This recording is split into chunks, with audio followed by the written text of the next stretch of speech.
They're gonna kill the love of my life. Casey! If I don't go back to what I was doing. On February 24th. Our line of work is quite brutal and quite ruthless. How far would you go for love?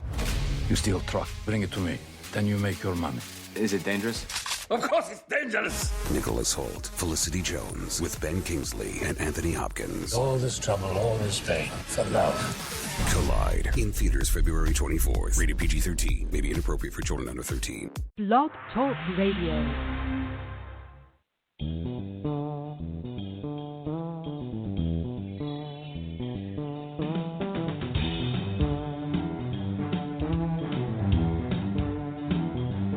Welcome to the Lifestwists Show with your hosts, Terry Robinson, Lance Conley, and Eric Harrison. Hello, everyone. Welcome to the Lifestwists Show. We are so glad that you joined us this evening. We've got some hot topics tonight. What we've decided to do this week is to dive deep into some of the things that's been going on in sports today. If any of you are sports fans and you have been following what's going on, you know that there is a lot of stuff happening between some superstar players and some ex-superstar players, and just all kinds of stuff going on. And then also, as you know, the Super Bowl is right around the corner. So without further ado, I'm going to go ahead and introduce my partners in crime, and then we're going to have at it. So first and foremost, I am introducing my man from Iowa. Man, this dude brings it every week. I appreciate him, and I can't wait to hear what he has to say today, and that's Lance Conley. What's up, Lance? Hey, Eric, how you doing? Good evening, and glad to be here for the, was this the 13th show now? Lucky 13?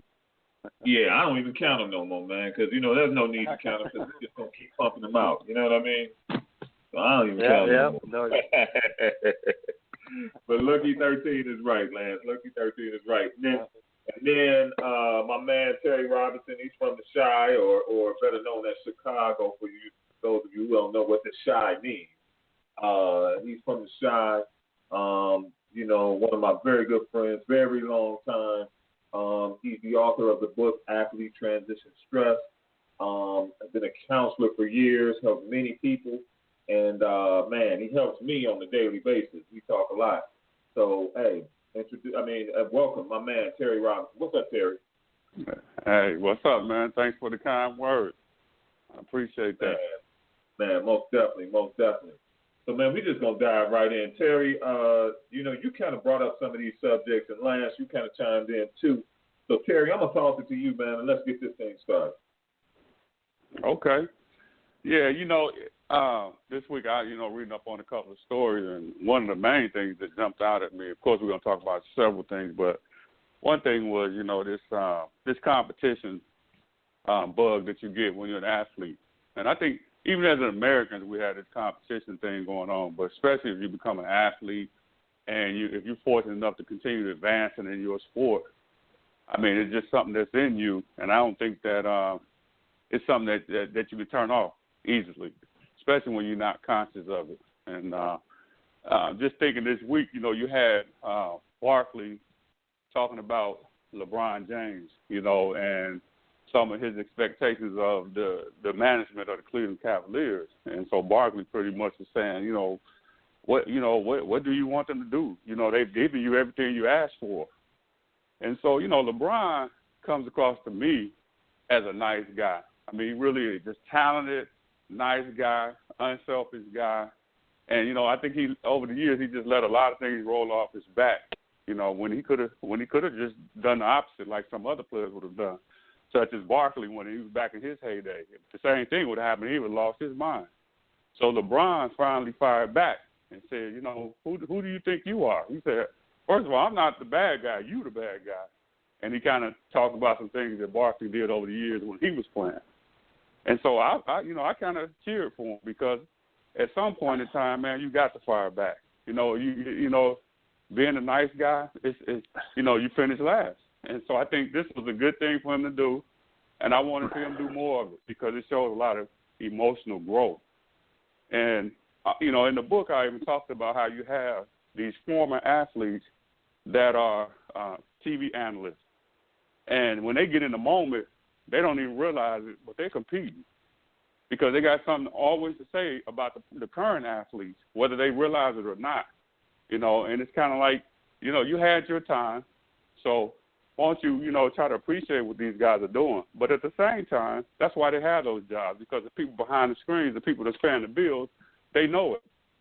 Because you got two games going on at one time. You got the game that's going on the TV, and you got the one that's going on with the analysts versus themselves and the players that are playing. And so you keep this drama going, which is what people buy into. So it all comes together, it all works together. But like I said, somebody like Barkley, who is a Hall of Famer, you know what I mean? Why? And that's my question. So I want to throw that question out to you guys. What do you guys think about that stuff when you heard it? Yeah, Terry and guys, I was completely shocked to read what LeBron and how he fired back at Barkley because, LeBron's been in the league probably close to 14 years from now, and he's been, a player on and off the court. I've seen him on the court where, other players have kind of challenged him physically, kind of pushed him around a little bit, expecting to get a reaction. He's also gotten some of that off the court too, and we, was always comparing him, trying to, in some ways put him down. And I was shocked because LeBron has never fired back or pushed back, and to see some of those quotes that he wrote about Barkley was surprising. And in a sense, I'm happy for LeBron because I was waiting for him, at some point in his career to actually push back. Because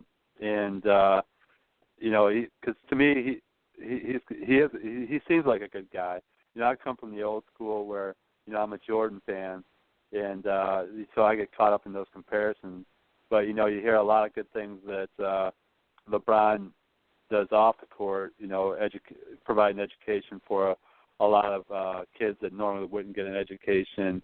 Never been in trouble. Always conducted himself very well. And good for LeBron. I was actually happy and shocked at the same time because I think Barkley comes from the Jordan era, and Barkley isn't short on words, so he probably threw some things out there, not expecting LeBron to say some of the things he did. So that was my initial. What about you, Eric? I mean, man, I was the same way. I mean, man, Barkley's always known as a loudmouth, man. It's just funny, man, because even as I go through Facebook, I was just going through my Facebook page just now, just seeing what the reaction was to this so-called feud, as the media is calling it. The media likes to, put labels on things and make it, sensationalize it more than what it needs to be sensationalized, or put it out there more than what it needs to be. But the thing about it is, man, most people are agreeing with LeBron and saying the same thing that you're saying, Lance, because, that man's been great. I mean, at one time, he was the most hated athlete in the world because of some of the things that they said he did. And he's been pretty much quiet about it. He didn't shoot back anybody. He didn't even go back at the owner when they were burning jerseys and doing all those types of things. So really, even though people didn't like what the man did, he handled himself in a very classy way. The way that most people say that these young people in the NBA don't handle themselves. Also, you got to look at the relationships that LeBron has. LeBron has a relationship with Warren Buffett. LeBron has relationships with some of the top business leaders in the world because he's a businessman as well.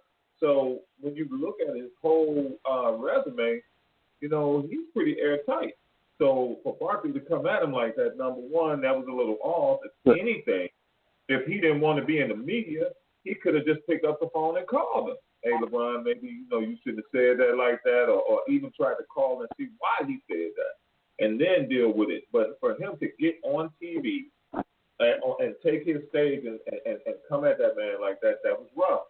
And, that's kind of what's going on with a lot of these young people in all the leagues, baseball, football, and basketball. The older guys are kind of like pointing the finger at them instead of trying to, mentor them and pull them in and talk to them. So that was kind of my view on it. You know what I mean? Yeah. Yeah, and I'll be honest, because, one of the things, off the court, I do like LeBron. Never been a big fan of LeBron on the court. And, I think my take is probably similar to a lot of people that dislike LeBron on the court. And that's mainly because, when he first came into the league, it seemed like he was trying to please everybody.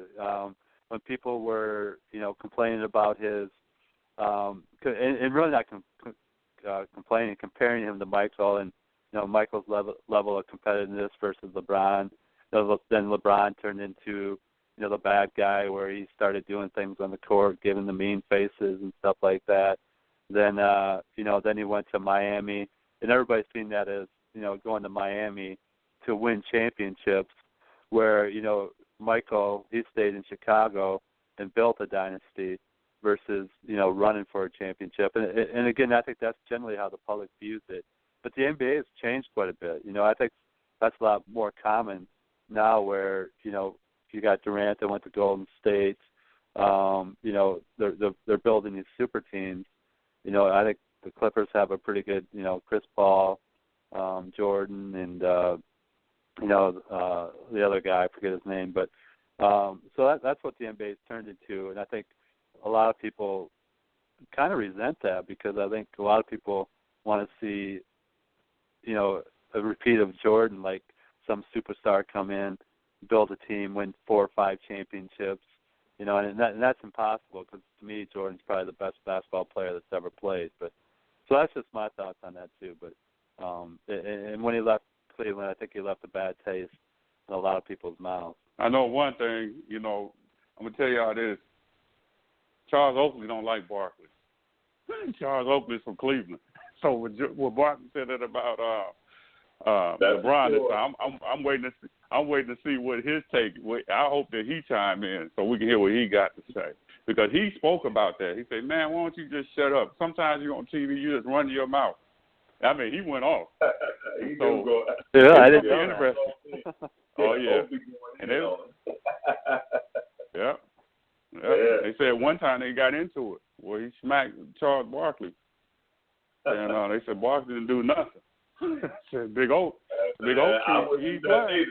Hey, Oak is real bad. Oak is play bad. But you guys remember Barkley when he was at Philadelphia? Remember he ran into the stands a couple times and all those fist fights that they had back in the day. And obviously Oakley was part of that too. Just that generation. And it seems to me that because after what happened after Detroit and that mess in Detroit, I think the league really cracked down on that type of behavior. But I just want to see LeBron in a ball game where another player comes up and pushes him or fouls him hard, and he's so good at being composed that he doesn't retaliate. I think everybody wants to kind of see him retaliate once in a while. And that's why it's good that he did to Barkley, because this will kind of set a precedent for him where, it's like, hey, don't talk about me, don't push me around. Yeah, I don't know if we're going to see that out of him, man. I think he didn't, he didn't achieve what he needed to achieve. I don't even know if he's trying to chase down the records like Kobe did versus Jordan. Kobe was his goal was to get as many rings, if not more, than Jordan. That's what drove him. I don't think LeBron is into that. I really don't. And I really think, he's playing because that's what he does. But that's not. I don't know if he's as passionate about it as he used to be, because he got some other things. So I think he's going to transition pretty good. I really do. As long as he don't stay too long, start getting hurt, unhealthy, losing, whatever, he's going to be all right. So I don't think we're going to see that pushback from him. I think LeBron's 32 right now. I predict that he'll stay until he's 38, 39. Because if you remember, Kobe was around 30 years old, and he was talking like he was going to retire. And heck, last week I was listening to the NBA on TV, and they were throwing out some rumors that Kobe was talking about, giving it another shot. Coming back. You know what I mean? Yeah, I heard that so too. it just seems like I heard that too. That draw is so undeniable. And then you got Vince Carter, who's 40 years old, saying that he's not sure, how he's going to retire. He just don't know what he's going to do outside of that. So, LeBron, it's just amazing to me how that just the draw of coming back. I would guess 37, 38 because I think when he gets close to getting those championships, and I don't think they'll win it this year because I think Golden State's going to bring everybody down. But when LeBron gets close to tying or beating Jordan for the number of NBA championships, I think he'll stick around and try to do it.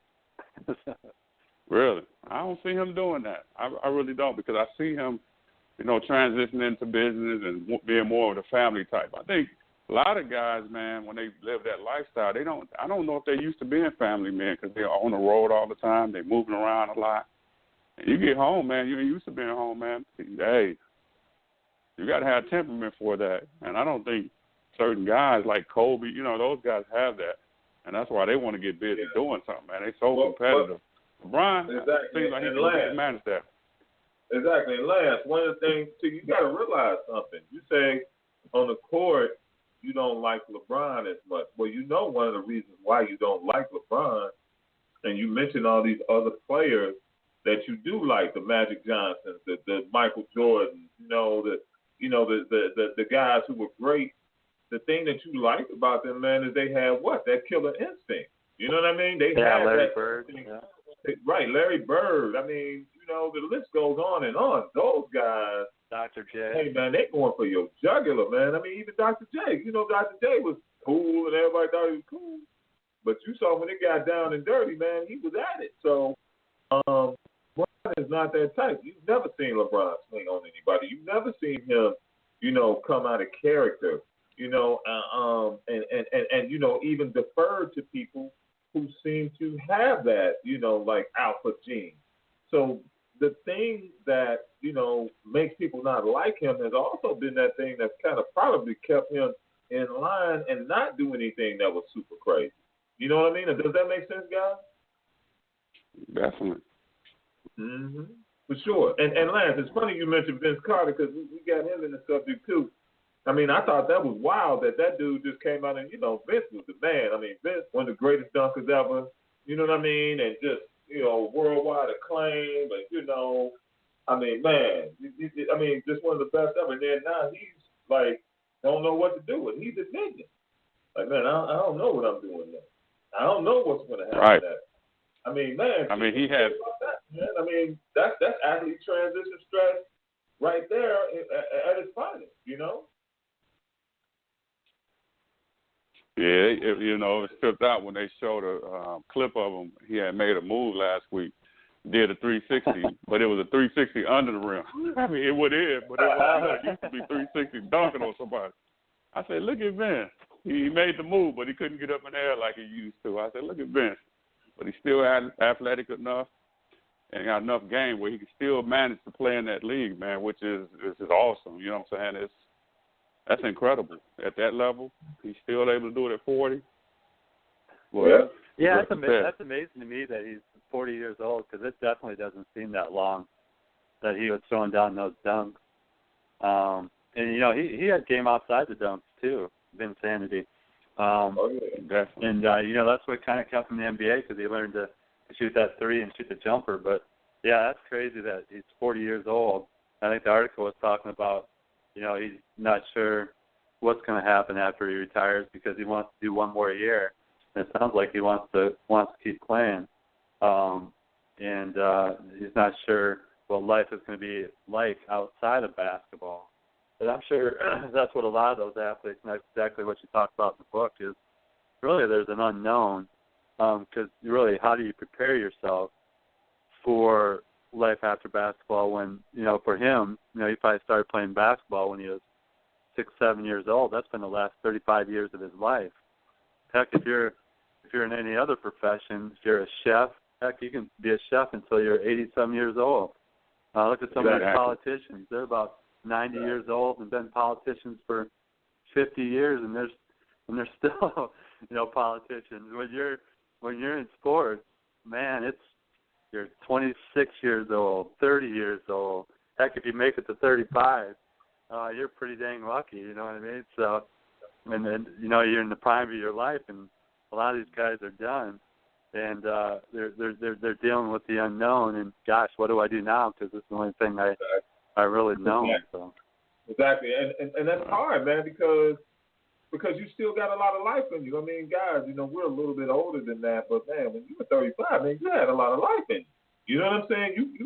You still, I mean, you wasn't as young. You didn't have those same young thoughts as a 25-year-old. For that 33, 35, when these guys are retiring, man, I mean, they full of life. Remember, they're still in shape, right, to a certain extent. Minds are pretty much strong. Maybe, you can make the argument about the NFL player who may have, suffered some concussions, those types of things. That's an exception, definitely. But, I mean, baseball and basketball, man, I mean, these are still virile men. These are still women who are on top of their game. And now they're not playing at the that was the best in the world at. So, that whole thing, that's got to be kind of messing with Vince a little bit, too. Yeah, he's 40, but he ain't your average 40-year-old. I mean, what you got to think about that? Well, these guys, you get used to pushing yourself, right, in order to play at that level. You play through pain and whatever. You have to be able to push yourself where the average person can't do that. They're like, I'm hurting, I'm tired, I can't do it no more. But I think these guys have conditioned themselves to do that, and that's what makes them great. And it's not just ironic because, it's the same topic, but I was just listening to Rondo, with the Bulls the other day. And, because they lost the game last week, and so the two best players were pissed off, which was Dwayne Wade and Butler. And so they were pissed off, pretty much saying, these guys, it don't hurt them enough when they lose. They need to have this type of mentality, blase, blase. And so it comes out this week that, some of the younger players were upset. And they were upset because they felt like, okay, well, Dwayne Wade, you talking all this stuff, but you ain't in practice. We would like to see you in practice. So we kind of feel like, man, we out here busting our butt in practice. And some of us playing, some of us not, and you not practicing, you playing. And so they said the next game, Dwayne Wade went to practice, bust his butt, and they've been winning. So when you think about it, like I said, these guys, man, they condition themselves to push themselves, man, even when you would think they don't have nothing left in the tank. Because I didn't think Dwayne Wade had a lot left in the tank when he was the last couple of years in Miami. But at the same time, I knew he was injured. But I was just watching him play, and I said, man, he don't have no lift, no nothing, and he's still out there. It's like, how long are you going to do it? He kind of picks his spots now, I think. I think he just kind of picks when he wants to play and not play. I think for the last few years, it seems like he takes a week or two off during the season because I think his knees are bothering him or whatever. But, there's something that you guys just brought up that I was just thinking about. You got Vince Carter, who's 40 years old. The last, say in high school, college, his life has been completely structured. Because the NBA, I mean, you have freedoms and stuff like that, but, other people kind of decide and dictate what you do. You have your agent, you have the teams and stuff like that. And then all of a sudden, that structure is gone. And I know me and, Terry come from counseling background. When people don't have structure or don't have the ability to create structure, it's a pretty scary thing. So I'm sure a lot of these athletes, are thinking, gosh, they're used to someone else doing it for them all the time because you have coaches again and people like that say, hey, you need to do this from this time to this time. You have training tables, you have practice, you have studies, or when you get to professional, you have film study. And all of a sudden, you don't have someone else telling you what to do that don't structure your time. I think that's one place that some of these athletes really struggle in, is they don't have that structure. Exactly. It's like, I hate to use the example, but what happens to the person that does 25, 30 years in prison to get out? Hey, man, T, you took the words right out of my mouth. Oh, my God, you took the words right out of my mouth, brother.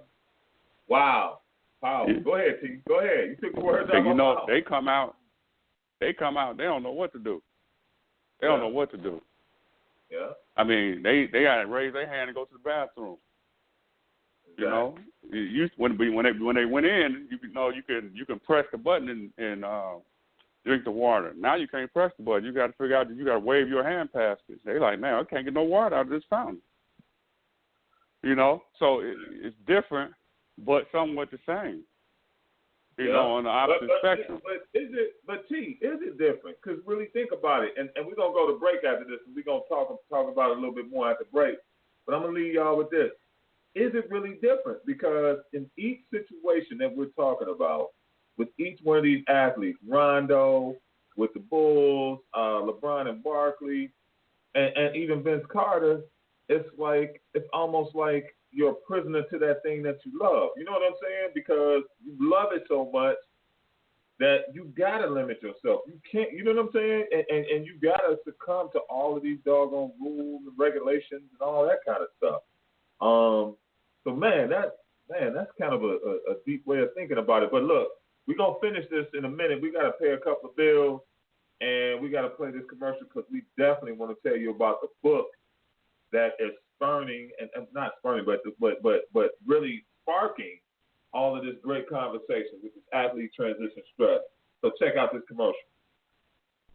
Sports is a common denominator in the lives of people everywhere. Our celebration of sports creates an environment that gives athletes an amazing experience that enhances their lives.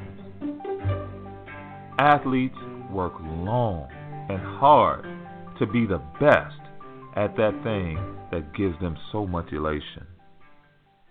But what happens after the athlete is done? When a circumstance comes up and they're no longer able to play that sport? Whether it's the high school athlete who doesn't get that scholarship to go to the next level, or the college athlete that doesn't get picked in the draft, or even the professional athlete who now has to retire and find something else to do day to day. Many athletes struggle with this transition from competition to regular everyday life. This transition causes trauma, and that trauma often leads to depression, anxiety, anger, and even health issues.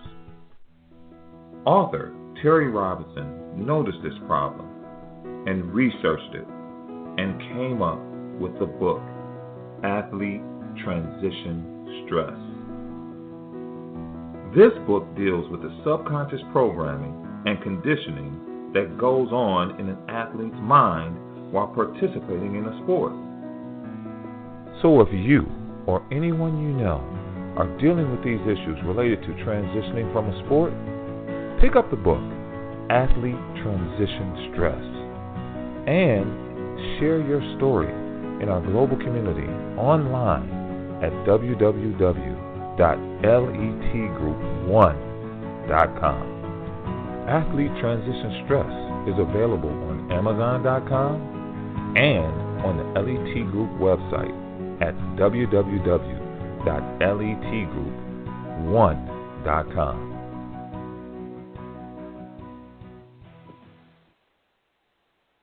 The book, Athlete Transition Stress. Man, an amazing book. Just from my own personal experience, from reading it, from going through it. I've went through it multiple times, and it just really brings up a lot of the things that I've went through as an athlete. Then also, it really makes me reflect on some of the things that's going on in my life right now as we speak. The book is amazing. It's helped me. It's helping people all over the country, all over the world, actually. And I would definitely advise you to pick it up. Athlete Transition Stress by my guy Terry Robinson on the show, dropping knowledge, and also my man Lance Conley. Now, Lance, I left off with how athletes are almost like a prisoner to the sport, because of the amount of discipline that they have, the advisors that they have, the rules they have to follow. And you kind of brought that up at first. So I'm going to toss it back to you, man, and give me some of your thoughts. Yeah, definitely. I think structure is important for success, and I think a lot of these athletes, their days are structured. You know what I mean?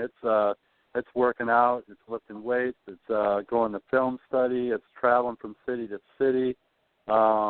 People get their hotels for them, they get their food for them.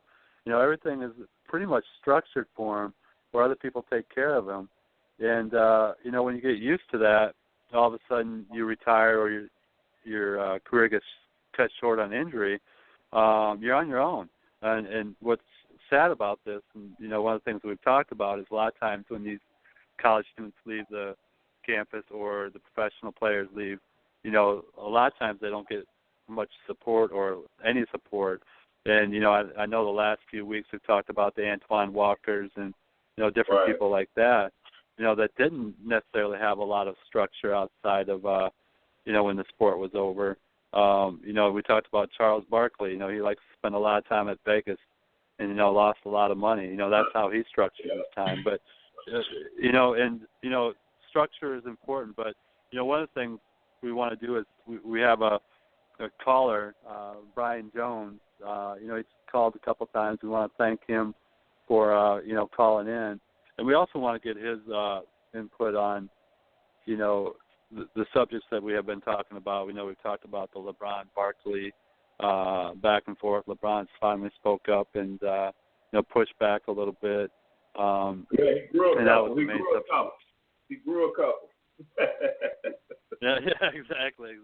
So, Brian, I'll let you go ahead and since you've been listening, kind of give you an opportunity to discuss and share some of your thoughts on the whole LeBron Barkley, and we talked a little bit about Jordan, being from Chicago and stuff like that. So go ahead. Thanks, Lance, and Eric and Terry as well. Really appreciate being on again. Look, those guys are going to be them. All of them have egos, and I'm glad to see that LeBron has finally stepped up to really push back on Barkley. Especially Barkley's been given a lot of leeway on the kind of sometimes stupid things that he has said. So I'm glad to hear that LeBron, is finally pushing back. And as far as, the Bulls and their leadership, that's part of the team. But I think the one thing that I really wanted to, and then I was listening to as I joined, was really talking about that transition for athletes like Vince Carter, as you mentioned before, really having a lot of structure and then not having that structure. And you guys know, having played sports myself, but I always now equate this exact same thing back to my life in corporate America. Going from having structure, having the rules to play by, having the politics to deal with.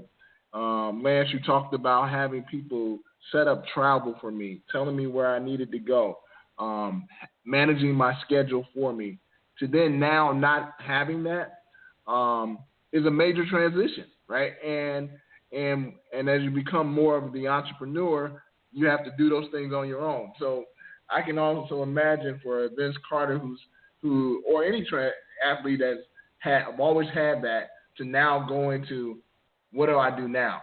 I think in Vince's case and in some of these professional athletes, they still going to have what I call handlers to help them through some of that process. Whereas we as individuals not necessarily always have that. And so I know I personally have dealt with that transition and how to manage, staying on task, being disciplined with my schedule and ensuring that I'm doing the things that I'm supposed to do. And so I created accountability partners or found accountability partners. And so that's kind of the way I've been able to manage that transition. Eric is one of my accountability partners and constantly is stayed in my butt on things that I need to do. So I think for Vince and other people, it's always about making sure they have those accountability partners to make them continue to keep them in line, if you will. Yeah. So that's definitely a good point. Yeah. Go ahead, Eric. Great point. Terry, what do you think, man? Well, I definitely like what Brian had to say because in reality, you coming up with a solution. You know, we can talk about these issues and these players not transitioning well, but what's the solution? You know, and having an accountability partner is a great solution. You know, because you're going to have to you're going into a whole nother lifestyle, and thank God because Vince Carter did make a statement. He said, you know, I wasn't a vacationer. You know what I mean, and I did pretty good with my money, so that's not going to be an issue for me. So you're right. He's going to have some resources. So that's going to be extremely advantageous. He's going to have to get some new material, man, and figure out what life is about. Because I always think, you know, sports is like it's a game. It's a game, and it allows you to be like kid-like in a lot of ways, you know. And when you get out here in the real world, it's a little different. You know, people forget who you are. They forget your name, or some people do, or they don't treat you the same. Because I you know, when I did some research on some football players, I just read a really good article this past week. It was extensive too. They did a research work and everything, and they were talking to all these different football players, and they gave each one of them like 2-minute videos where they were actually talking on the videos. And people were like, the former players were like, you know, I got used to the crowd. I got used to people, you know, cheering my name. And when I got out of the league, it was somebody replacing me, and they were calling their name. I mean, this is what these guys were actually saying, you know. So you get used to that, and then all of a sudden the crowd dies down. You feel like you're all alone. And these were guys that have been out of the league 10, 20 years, and they were speaking in this fashion. It was an incredible article, incredible study. You know what? I think it was. You know what? One thing I'm noticing though, and as I think about this, and I think I mentioned it a little bit earlier about the older players and the older guys being more like mentors to these younger dudes. But as you bring that up, T, and as you said what you said, I think one of the reasons why some of these older guys and even coaches say some of the things they say, do some of the things they do is because they still want a little piece of that limelight. They're not ready to let it go just yet. And I'm going to bring somebody else in there. George Karl. You think about it, Eric. George Karl is in it big time. That's why he's bringing out this book. You know what I'm saying? And saying all the stuff he's saying. Because guess what? That threw him right back into the limelight by climbing on the backs of the younger guys. I'm sorry. Who was trying to talk, man? I over-talked. I just wanted to reiterate your point, Eric. And I think we all have it in us, is that we always are looking for that next thing to get us back into the limelight some way, somehow, even if it's just a little bit of it. You know, I have small kids. Well, they're 10 and 12 or 10 and 13, and they both play sports. So guess what? Guess where Daddy at, right? Daddy's at the games still trying to figure out how I could be significant in the game of sports, right? Being a coach, right? That's my way of still trying to stay relevant to the game that I love, right? So any way possible, I think until we are in a box and going 6 feet under, we're going to find a way to be relevant somehow to that first love again. Yeah. Yeah, because we all have an ego. We all have an ego, and we all need to fulfill certain things with our ego. And that is a big thing. And I think that's why a lot of parents struggle, you know, with their kids in sports. You know what I mean? Because sometimes they want to see their kids be successful, and that makes them feel good or feel like they're a part of that. And, absolutely. You know, that's good in one sense. But also, you know, we talked about, you know, Vince Carter, you know, 40 years old, and he will have handlers. You know, he will have people that kind of assist him and lead him in the right direction, or if he needs something, you know, he'll be able to go to some people. But the majority of players, I would say 90% of them didn't make the money that Vince Carter made. You know what I mean? And they probably can have handlers. You know, and who's going to provide structure for those guys? How do you find structure? You know, some of these players, left college early. Some of them hopefully went back and got their degrees, which would afford them the opportunity to go out and do something where they can provide or find, something that, they can find some structure. Because Terry's, that was a great point. It's psychological, man. When you're walking to an arena and you have everybody coming up shaking your hand and telling you how important you are, and then you're on the court and you have, you're in the middle of the game, crowds cheering. That all goes away. How do you replace that? You can't replace that. There's no way. If you listen to people in the Super Bowl, we're talking about the Super Bowl. They said there's not a feeling or any other thing that can ever replace run onto a football field or into a basketball arena, and and they're always chasing it. They're always chasing it, but they said they can never find it. So that's gone. But people don't accept that. And how do you educate people and say, hey, it's not going to happen no more. It's over. You eventually got to find something else. Exactly. That's that transition. Exactly. You know what, guys? This is a great conversation. Listen, I want to continue this. Lance, you had a great segue over into the stuff for the Super Bowl because we know the big game is coming up this weekend. Brian may not be too happy, and when we come back from commercial, I'm gonna let him tell you why he may not be too happy. And we're just gonna keep talking about these subjects, man, and these pertinent issues, man, and just how it all relates to the book, Athlete Transition Stress, and also some of the things that we talk about in the LET group. So we'll be right back right after these messages.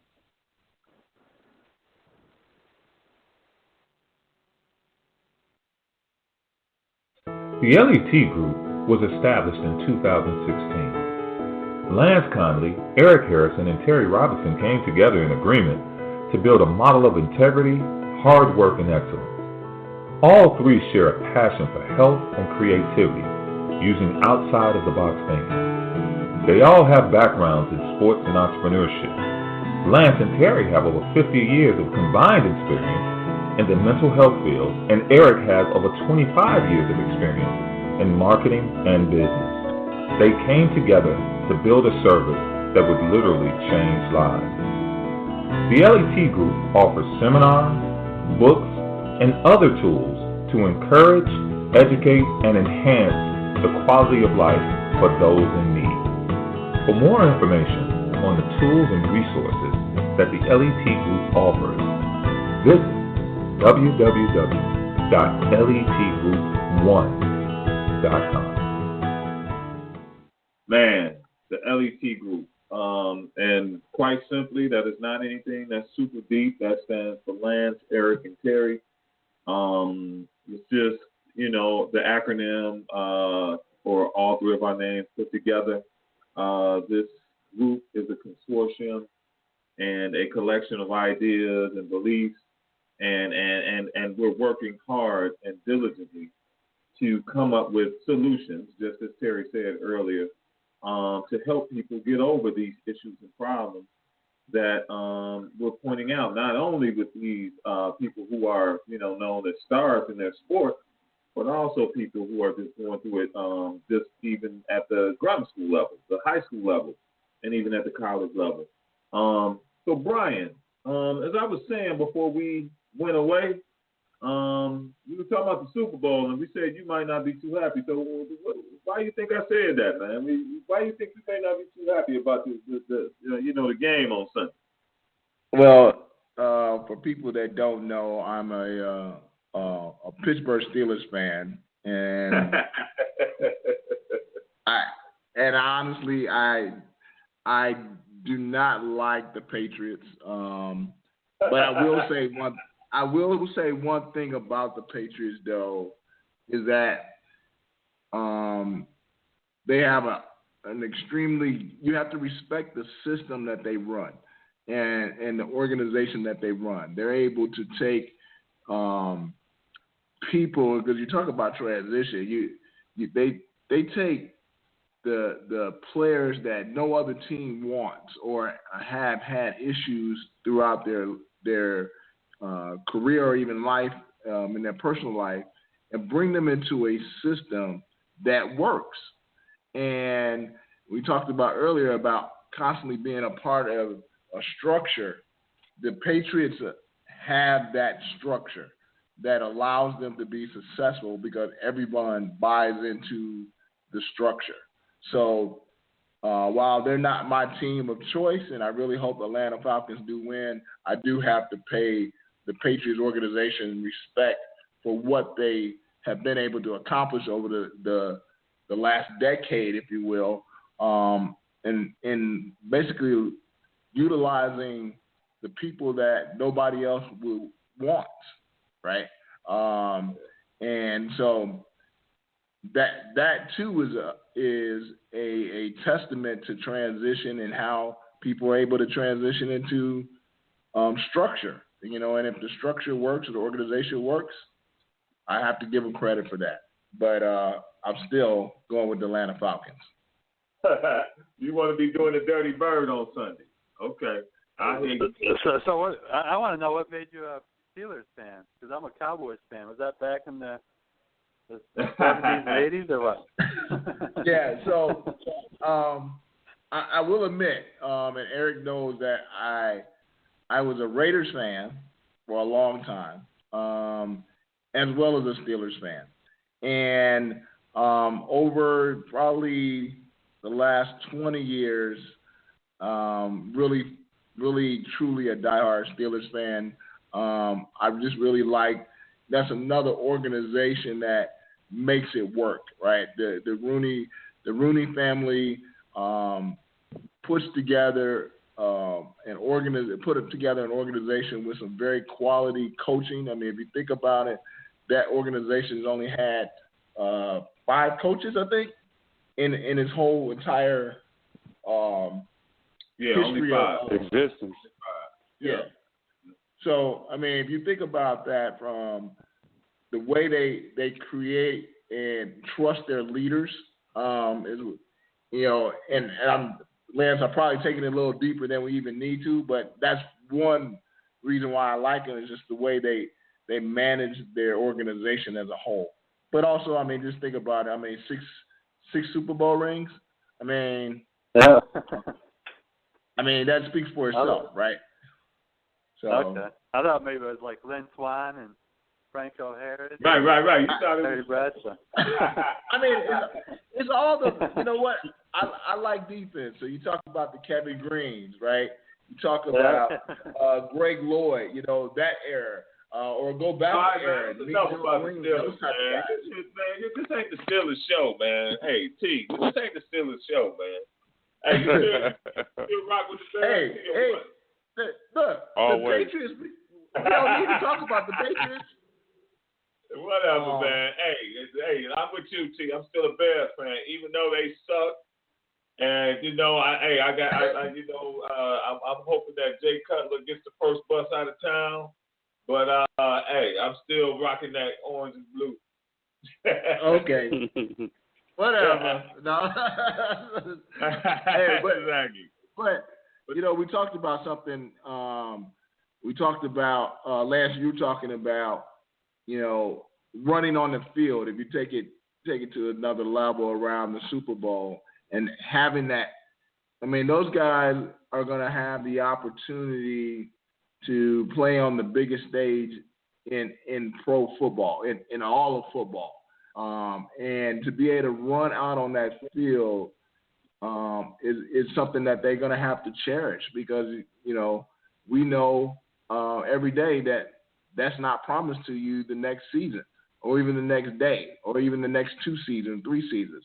So, I honestly hope those young guys overall really enjoy it. But that creates another level of expectation or high that they're not going to be able to ever get again. And that then goes right back into how do you transition from that when your career is over or when your team is now, 3-14 instead of, 14-3, right? So it would be interesting just to see how how those guys, 10 years from now, can relate to that. Exactly. Yeah. What, I mean, and how it relates to the book, and the thing I want people, as they're watching that game, to remember, because it is a great game. I mean, it's all across the world. I mean, advertisers, millions of people watch it on TV. I mean, it's a spectacle now. Right. But remember, there's 53 players that are going to win, 53 players that are going to lose.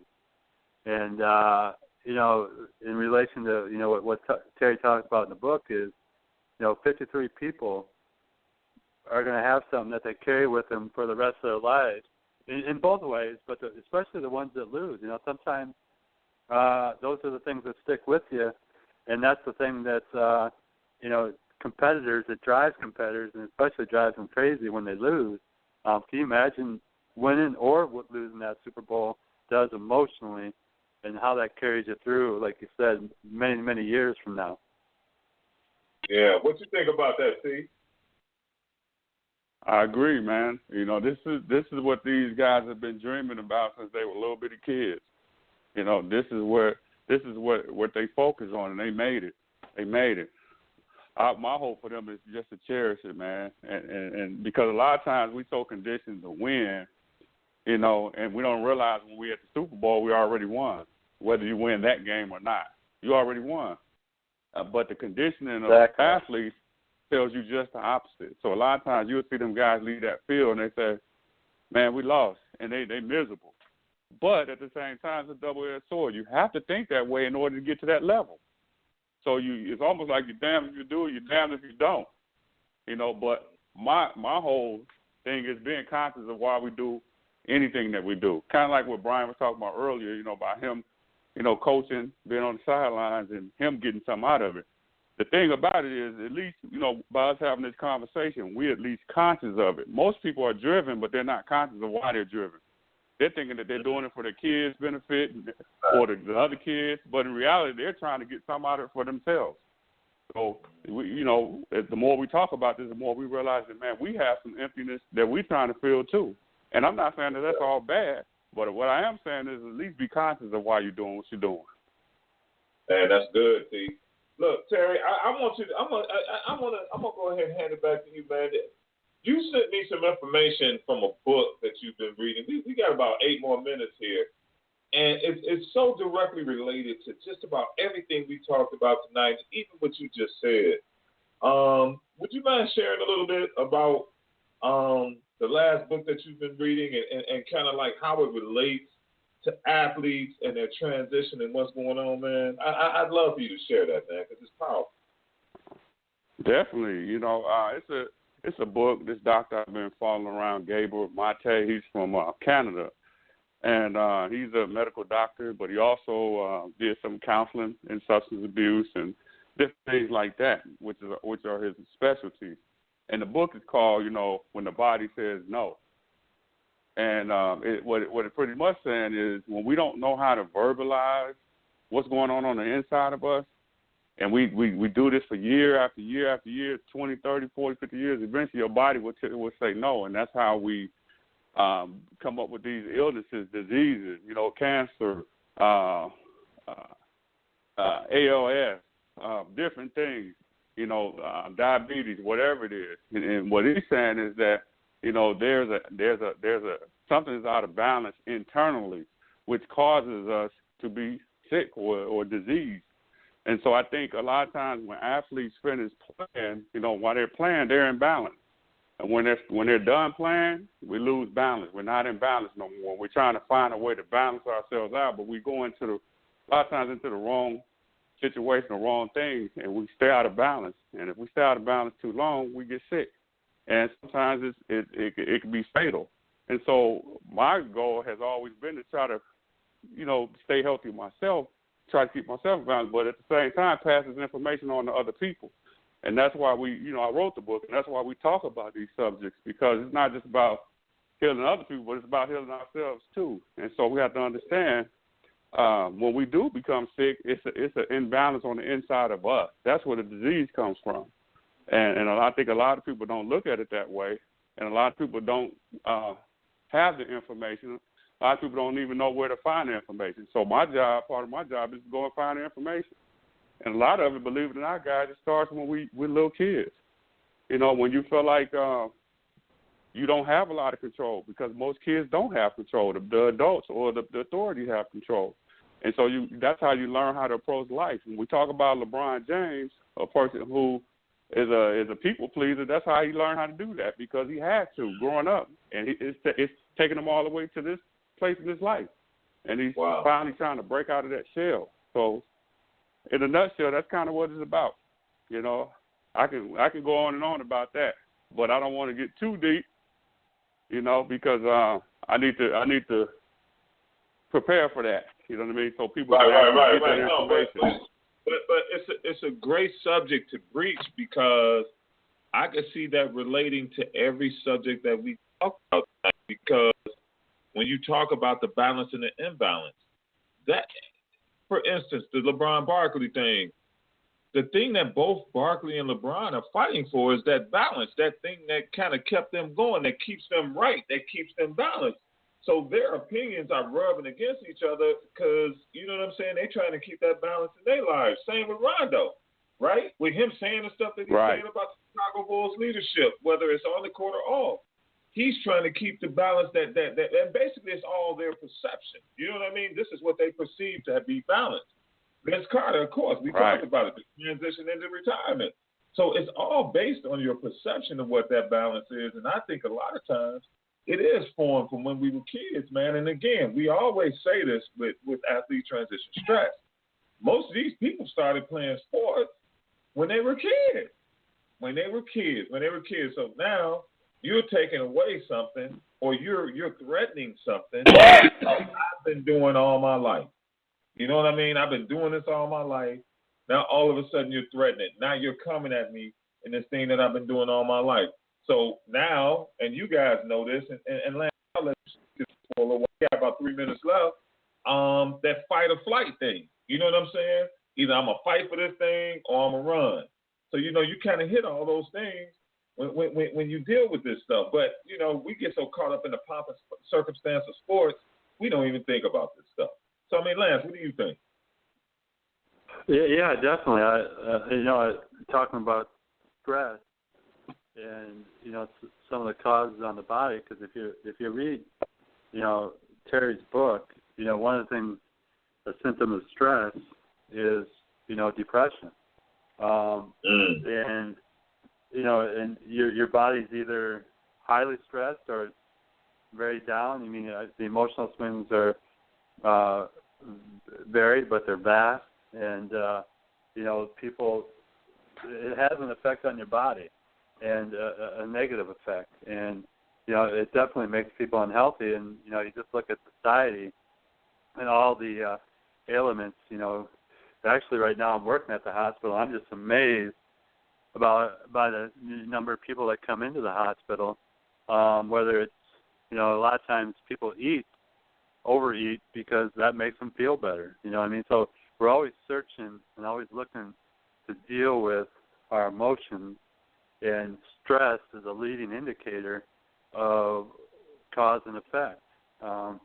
And people have to recognize and be aware, if you're stressed, I mean, that causes you to maybe go out and drink, or maybe it causes you to eat an extra cheeseburger. I don't know, but there's definitely an impact on, you know, physical, mental, and emotional. And I think that's when, you know, Terry talks about the 4 tanks and how connected those are. I mean, if you have a low tank and you're stressed out, it's going to impact every other part of your body, physically, mentally, and you know, all aspects. So it's so important. I think something that we have to talk about more is you know, the impact and the 4 tanks. You know, because Terry goes pretty in depth in his book on those particular emotions and, you know, and the impact. And so maybe in a future show we'll revisit that and talk about that a little bit more. But yeah, those are my thoughts on it. Yeah, man, that's great. Powerful show. Man, guys, this has been a great show, man. We got about 30 seconds left, so I'm going to go ahead and tie a bow on it and just say, man, we've covered a lot of issues. And the main reason why we do this show is that we really want to help people. We want people to hear what we have to say. We joke, we laugh, we get a little bit. But we really want to work hard to try to give you solutions so that you can be better. So on that note, we want to thank Brian Jones for joining us. Of course, Lance and Terry doing their thing. We really appreciate you guys. And, hey, thank you so much for supporting us. We really appreciate you. And, hey, we look forward to hearing from you very soon. We'll be back here same time, same place. And man, call us. Let us know what you think. And even if it's a past show that you want to talk about, go ahead and share. We would really appreciate that. So as for now, we're signing off, and we'll talk to you soon.